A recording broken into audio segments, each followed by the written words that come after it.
पोरग काय म्हणतो माहिती का, आयुष्यपत आता ह्याचा विग्रह बरोबर का नाही.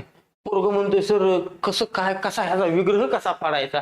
इतकं कुणी तुला डोकं लावायला सांगितलंय. असलं शब्दच मोजून 2-4 असतात ना, बरोबर का नाही. सर इथं मृच्छित का घेईना गेला तुम्ही. अरे माझ्या हातात नाही रे घ्यायचं ते, माझ्या नाही जगात कुणाच्याच हातात नाही का. मुळात शब्द आहे मृत, मुळात शब्द आहे शकटिक. हे मुळात असणारे शब्द आहेत, यांच्यातले वर्ण एकत्र येऊन हा तयार झालेला आहे. त्याच्यामुळं तू टेन्शन मध्ये यायचं नाही. सर मला अन ई म्हणजे ए कळतंय हो, पण ही घेता येत नाही. तुला नाही, मास्तरला बी घेता येत नसते.